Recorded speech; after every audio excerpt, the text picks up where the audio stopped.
एक आख्यान यह कहता है जिसको हम बोलते हैं मनोविश्लेषण, है ना। वह कहता है कि आपका व्यवहार आपके अचेतन के द्वारा नियंत्रित, अचेतन के अनुभवों को अपनी अवेयरनेस में ले आए। जिन अनुभवों को आपने दमित कर रखा है, जिन इच्छाओं को आपने किसी तरीके से दबा रखा है, उनको अगर आप अपने उनके प्रति इमोशनल इंसाइट अगर आप डेवलप कर लें तो आपके व्यवहार ठीक हो सकते हैं, बेहतर हो सकते हैं। जो भी आपको मानसिक स्तर पर, सोच के स्तर पर, भावनाओं के स्तर पर, व्यवहार के स्तर पर परेशानियां हैं, वह कहीं न कहीं अचेतन में दमित इच्छाओं, प्रेरणाओं या विविध तरह के संघर्षों के कारण। जिसके को-फाउंडर कौन थे? फ्रायड। कौन थे? फ्रायड। फ्रायड की सबसे मुख्य बात क्या है? फ्रायड की सबसे मुख्य बात है कि हमारा जो अचेतन है यही हमारे जीवन का मुख्य, हमारे व्यवहारों का, हमारे मन का निर्धारण। अचेतन को रिजॉल्व कर ले तो चेतन पर जो भी व्यवहार हो रहे हैं, जो भी अनुभव हो रहे हैं, वह उनमें एक हेल्दीनेस या एप्रोप्रिएटनेस या उपयुक्तता या नॉर्मलिटी यह आ जाए। ठीक है। और उसमें आपने पढ़ा था कि इस तरीके से स्ट्रक्चर्स होते हैं माइंड के। कौन कौन से स्ट्रक्चर्स होते हैं माइंड के, बताएं। माइंड के स्ट्रक्चर्स कौन कौन से होते हैं?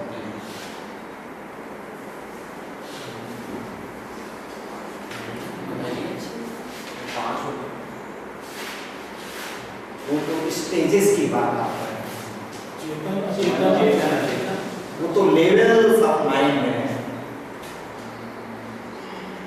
स्ट्रक्चर की बात नहीं करेंगे।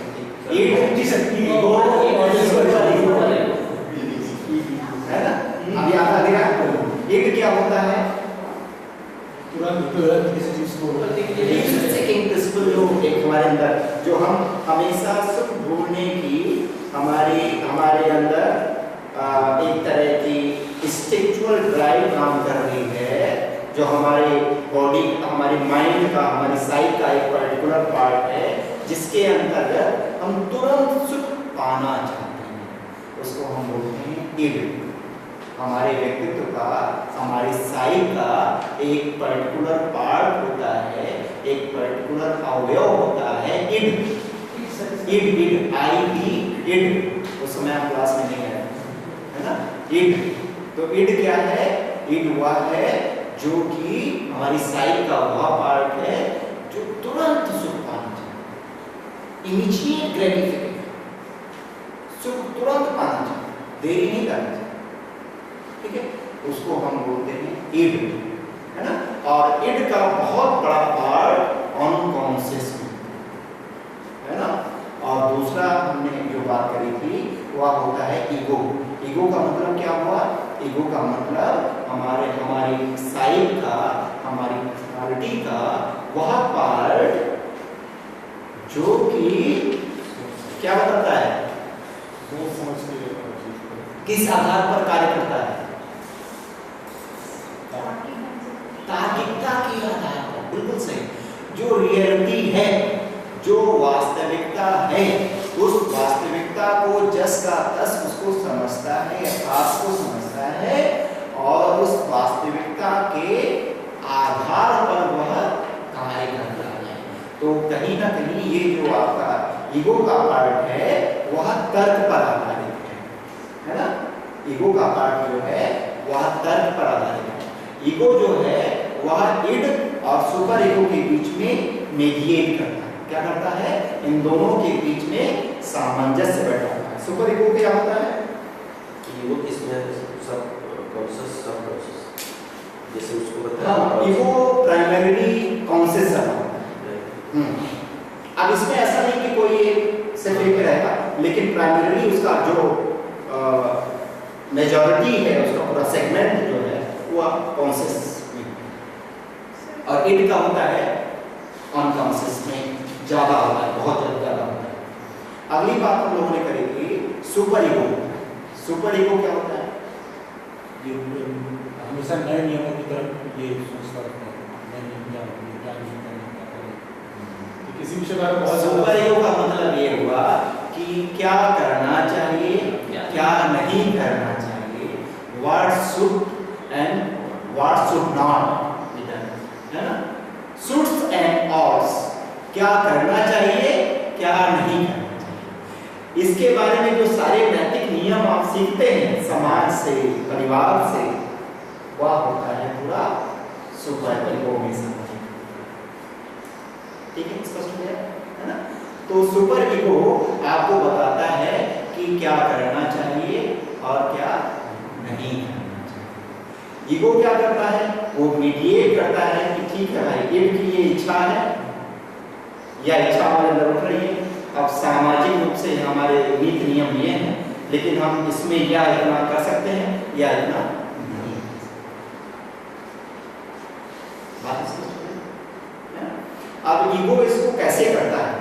कई बार क्या होता है, इड की बहुत तीव्र, इड में बहुत सारी इच्छाएं होती हैं, है ना, जो प्राइमरीली सुख केंद्रित होती है, सुख ढूंढने वाली होती है ना, खास करके जिसको हम कहते हैं सेक्सुअल इंस्टिंक्ट्स होती है, और भी तरह के जैसे ड्राइव्स हो सकते हैं। तो वह जो इच्छाएं होती हैं उनमें उनको उनसे जो एंजाइटी उत्पन्न हो रही है, क्योंकि सुपर ईगो उधर आपका कह रहा है, आपकी साइक का एक पार्ट, कि यह करना बहुत बुरा है या बहुत गलत है, और उधर आपका इड बच्चे जैसा मचल रहा है कि यह करना या तो मुझे चाहिए, जैसे छोटा बच्चा होता है ना, या तो मुझे चाहिए, मुझे तो करना, किसी भी तरीके से करना। ठीक है, तो ऐसी स्थिति में फिर हमारा जो ईगो है ना, वह कुछ विशेष तरह के डिफेंस मैकेनिज्म्स इवॉल्व करता है, जिसको हम बोलते हैं रक्षण प्रक्रियाएं। कुछ एक विशेष तरह की रक्षण प्रक्रियाएं उत्पन्न करता है, और जो एंजाइटी उत्पन्न हो रही होती है इड और सुपर ईगो के बीच में क्लैश होने से, उस एंजाइटी को हम नियंत्रित कर पाते हैं ईगो के द्वारा। उसको हम कई बार कॉन्शियसली भी होता है ना, कभी कभी कॉन्शियसली भी हो सकता है, कई बार अनकॉन्शियसली भी हो सकता है। कुछ एक डिफेंस मैकेनिज्म्स जैसे सप्रेशन, सप्रेशन एक ऐसा डिफेंस मैकेनिज्म है जिसको हम कॉन्शियसली यूज करते हैं। एक है रिप्रेशन, रिप्रेशन एक ऐसा डिफेंस मैकेनिज्म है जो अनकॉन्शियसली यूज करते हैं। अब रिप्रेशन में क्या होता है? रिप्रेशन में कोई बात जो कि आपको दुख पहुंचाने वाली होती है, उसको आप भूल जाते हैं, उसको आप भूल जाते हैं। ठीक है, अब अनकॉन्शियसली उसको आप भूल गए, रिप्रेस कर दिए। और सप्रेशन में क्या हुआ कि आप जानबूझ करके उसको हम सप्रेशन। ऐसे ही बहुत सारे डिफेंस मैकेनिज्म्स हो सकते हैं, जिसमें डिनायल है, जिसमें रिप्रेशन है, सप्रेशन है, रिएक्शन फॉर्मेशन है। इसके विषय में बहुत डिटेल में जाने की आवश्यकता नहीं है। मुख्य बात है कुछ एक डिफेंस मैकेनिज्म्स कैसे ऑपरेट करते हैं वो आप समझ सकते हैं।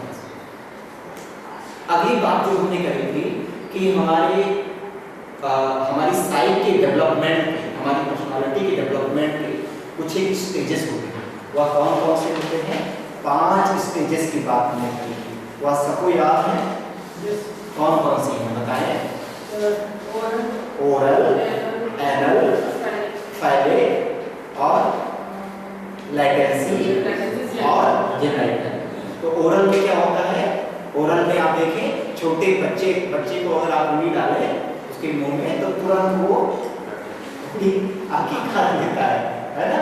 तो फ्रायड के अनुसार ये जो ओरल फेज होती है 0 to 1 ईयर, 0 का मतलब स्टार्टिंग फ्रॉम बर्थ टाइम, जब बच्चा जन्म ले लेता है, जन्म लेने के बाद में 1 साल तक बच्चे के अंदर जो उसकी सेक्सुअल एनर्जी है, उसका ग्रेटिफिकेशन पॉइंट जो है वह हमारा माउथ होता है। किसी भी चीज को चूसना चाहता है, बाइट करना चाहता है, काटना चाहता है, तो वह जो है ओरल हो गया। फिर अगले पर आया क्या, अगला बताएं एनल। एनल में क्या होता है 1 to 3 years, anal anal ANAL anal. Anal anal में क्या होता है, एनल में ये होता है कि बच्चे को अपनी जो टॉयलेट ट्रेनिंग है ना, लैट्रिन की रिटेंशन या उसको निकालने से या फिर रोक करके और उसमें नियंत्रण की प्रक्रिया विभिन्न तरीकों से वहां से वह सुख लेता है। ठीक है, तो अगर टॉयलेट ट्रेनिंग प्रॉपर तरीके से होती है तो बच्चे का डेवलपमेंट प्रॉपर होता है, उसकी पर्सनालिटी का जो डेवलपमेंट होता है वह हेल्दी होता है, वह नॉर्मल होता है। अगर टॉयलेट ट्रेनिंग बहुत स्ट्रिक्ट हो गई तो बच्चा बहुत ज़्यादा व्यवस्थित हो जाता है, अति व्यवस्थित जिसको हम कहते हैं, है ना, जिसको आप कह सकते हैं ऑब्सेसिव कंपल्सिव जैसा कुछ टेंडेंसीज भी डेवलप हो सकती हैं। जिस बच्चे की टॉयलेट ट्रेनिंग बहुत लूज होती है, लूज का मतलब बहुत ही परमिसिव होती है कि बेटा कहीं भी लैट्रिन कर लो, सुसु कहीं भी कर दे, है ना, जैसे आप इंडियन कॉन्टेक्स्ट में देखें तो यहाँ खास करके बॉयज को छूट रहती है, बेटा कहीं भी आप लैट्रिन कर सकते हो, कहीं भी आप फ्रेश हो सकते हो, दीदी है कोई बात नहीं, कोई प्रॉब्लम नहीं, आंटी है कोई प्रॉब्लम नहीं, वह आपको नियंत्रित कर लेगी, या और जो मम्मी है वह देख लेगी, पापा है वो भी देख लेंगे। लेकिन बेटी के लिए क्या होता है, बेटी के लिए क्या होता है, तो उसके लिए बहुत स्ट्रिक्ट कंट्रोल, और उसके कारण जो बेटियां होती हैं सामान्य तौर पर, इसको अगर आप देखें एक बार कि कितनी इंटरेस्टिंग थियरी, कितना रोचक पहलू ये बता रही है अपने भारतीय संदर्भ में भी, साइकोएनालिसिस कितना रोचक पहलू बता रही है।